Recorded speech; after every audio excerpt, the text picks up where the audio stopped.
You can go Colts first. We can base it off your list. Uh, they obviously the big thing is they added Matt Ryan. So I mean, Matt Ryan's always kind of been just do his job type of player, and instead of like an I want to say like an Alex Smith type role, but he throws way more picks than Alex Smith.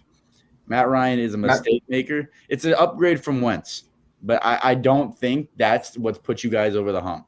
You lost Rocky Sin, you picked up Yannick Ngakwe, which I think you won that trade, but I, I I can't see the Titans getting any worse. And by the way, I looked at the AFC South schedules today. Those are fucking ridiculous. Like those things are you got some hard ass schedules. the So schedule's a lot easier this year than last year.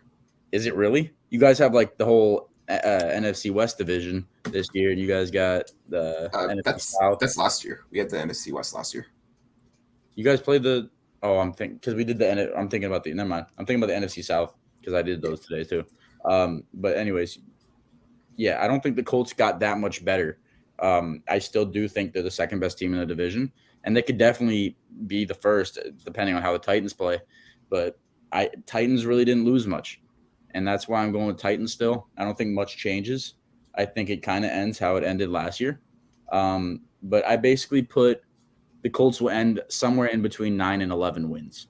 So depending on they win those close, if they win or lose those close games, they're going to end up with 9 or 11 wins. I think.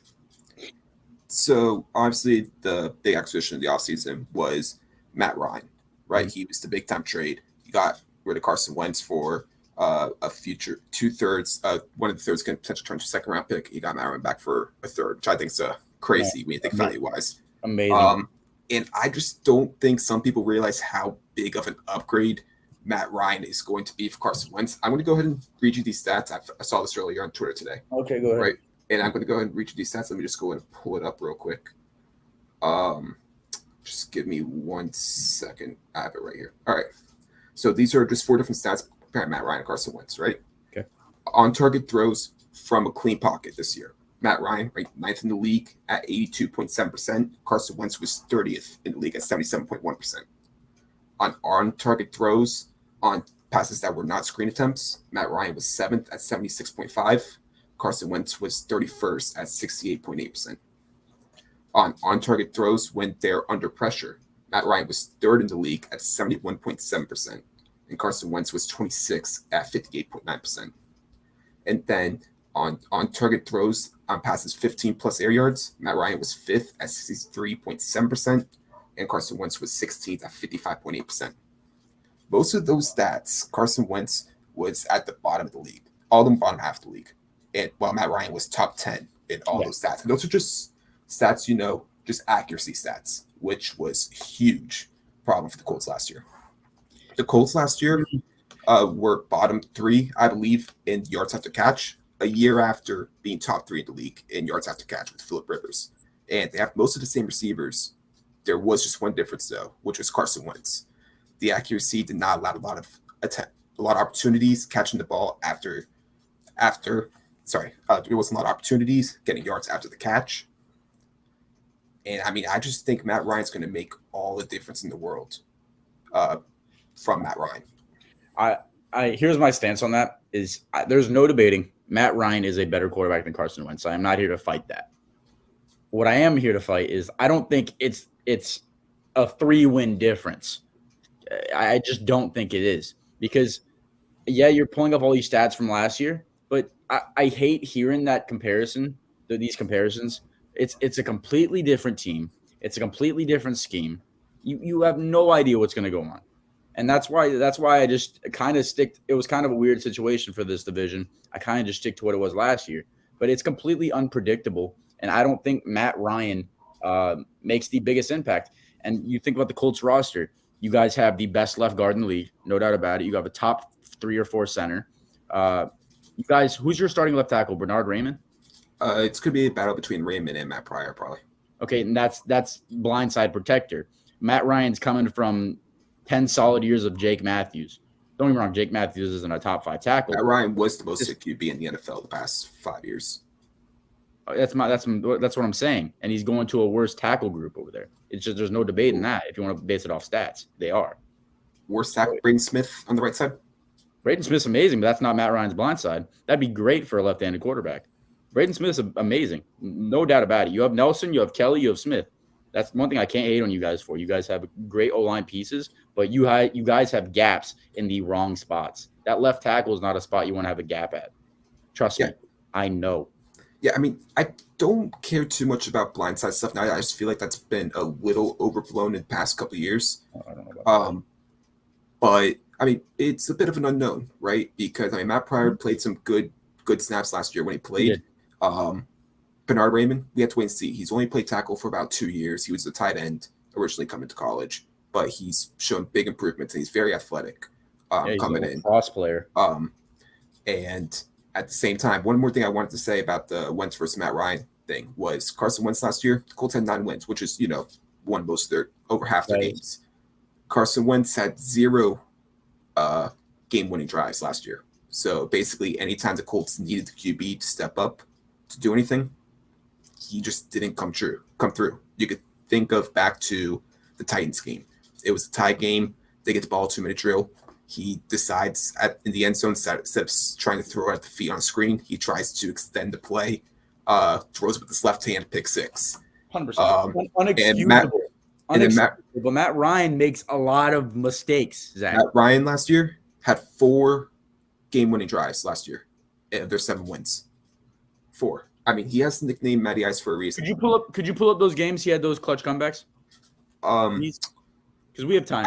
I could try to find it, but I'm pretty sure one was the Dolphins, and that stat is bullshit because they were blowing us out the whole game.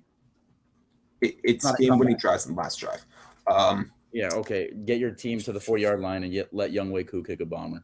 I hate those types of stats. I always have and I always will. But I'm not here to say Matt Ryan is worse than Carson Wentz. He is not. You guys upgraded. I told you this when it happened. If you guys would have got Jimmy Garoppolo, that would have been fucking bad. Matt Ryan is the right pick. He fits the Frank Reich offense. And you got Nick Foles as the backup this year, right?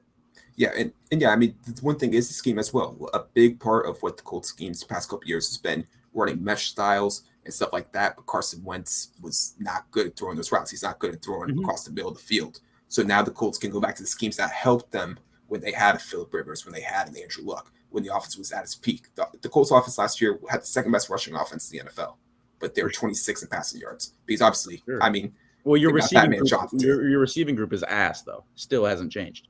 You got Alec Pierce, but you don't know what that is yet. He could be good. He could be bad. Oh yeah, we gotta wait and see how the receiving group is. I mean, it's just a lot of unknown there, right? You got Michael Pittman, who's unknown. We have to see if anybody's going to step up. And I heard you guys might get some little OBJ action, but we ain't going to talk about that. That's all speculation. But I'd love to see that. But Michael Pittman's a good ass player. You got Alec Pierce, who's a question mark. You just don't know yet. I liked him out of college, but I didn't love him. And then Campbell just can't stay healthy. But if you think about it, Matt Ryan's had some amazing receivers. And you were talking about it the other day, and when I was going over what we were going to do today on the podcast, I kind of thought, man, Matt Ryan and Julio Jones did look nice. He kind of got this. I'm not saying Michael Pittman's Julio Jones. He's not. But it's the same type of build.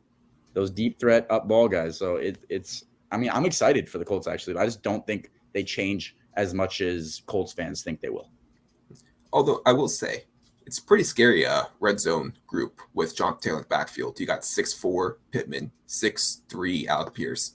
You're going to talk about all those 6'7" Riley Cox and 6'8" Jelani Woods. That's going to be pretty hard to guard the red zone.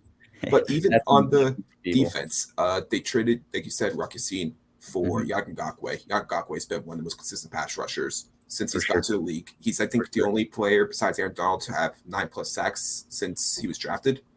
Yannick, that was a good move for you guys. Like Rakusine got upside, but that's a great move for you guys. But then they go ahead and replace Rakusine with former Defensive Player of the Year, Stephon Gilmore, who, I mean, he played good last year for the Panthers. He wasn't at Defensive Player of the Year level, but he's still one of the better corners in the entire NFL. You put that next to Kenny Moore, who did the last 2 weeks of the season have a bit of dip in play, but overall was amazing throughout the rest of the year. Isaiah Rodgers, someone I'm high on, but we got to wait and see how he looks this year with a bigger role. But I mean, that front seven has a lot of potential. The Colts could not get to the QB last year, but Kwity Paye in year 2 next to Yannick Ngakoue, DeForest Buckner, Grover Stewart. That's got a lot of potential. You're not even mentioning the main man Darius Leonard, man. You guys got a Well, I said defensive line.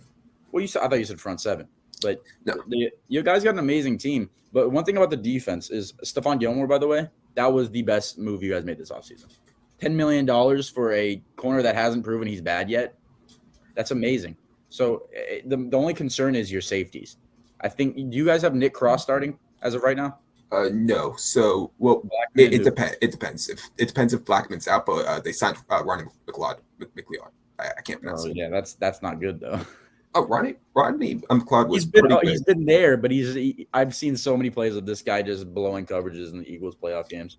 But I mean, it's deep this year, right? It's a lot deeper than last year because last year, for a lot of the year, Anderson Dejo was starting safety. Yeah, that's a problem. So it's a much bigger upgrade from there. Yeah, that is true. Who retired? Kari Willis? Yeah, Kari Willis. Congrats to him on retirement. Obviously retired at a young age. I wouldn't have done that because he could have gotten paid after next year because he was a free agent from someone. But I mean, he felt the need to retire, and nothing but respect for that. But yeah, I mean, overall, personally, as a Colts fan, I'm excited. I mean, it's a pretty easy schedule this year. And I'm just really excited to see the offense with just a functional QB that can get the ball to where it needs to be. That's personally just what I'm excited for. For sure. And I think Colts fans should be excited. I mean, if you're going into a new season with a brand new quarterback, that's exciting right there. So you have something to look forward to. I just as a non-Colts fan, it's hard for me to see the biggest jump in improvement. And I don't love the Titans, but I'd say they're better than the Colts right now. Although I will say, you think there's a chance the Colts don't get at least one more win this year? Because you said you see anywhere. Oh, I said anywhere from 9 to 11. They had 9 wins last year. Yeah. So what I was doing with the 50-50 games, basically just gave y'all one, gave the other team one, gave you all one, gave the other team one. So it could be anywhere from 9 to 11 based off what I thought your win record would be. But if it's 11, the only reason why I had y'all second is because I had the Titans at 9 to 12. So technically, I think they could have one more win, but it's all based off predictions, so it doesn't mean shit.